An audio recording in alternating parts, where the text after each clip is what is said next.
دادو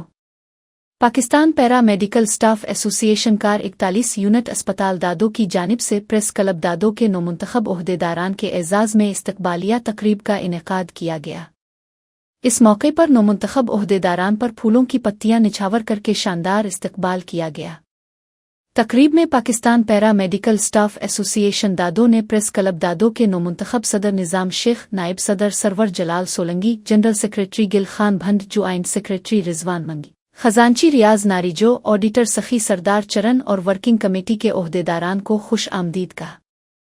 unit کے عہدیداران محمد اچھر پنہور، امتیاز احمد چانڈیو، راجہ رفیق پنہور، نثار احمد لاشاری، عبدالرسول ہنگورو، نذیر احمد بابر گل، محمد شہانی، ارشد علی نوانی اور دیگر نے پریس کلب دادو کے عہدیداران کا پھولوں کی پتیاں نچھاور کر کے استقبال کیا اور انہیں سندھی ثقافت سے روشناس کرایا۔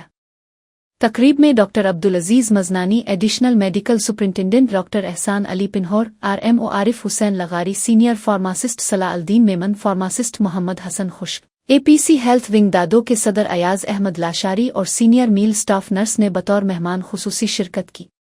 اس موقع پر یونٹ افسران کی جانب سے پھولوں کے تحائف، اجرک اور دیگر تحائف بھی پیش کیے گئے۔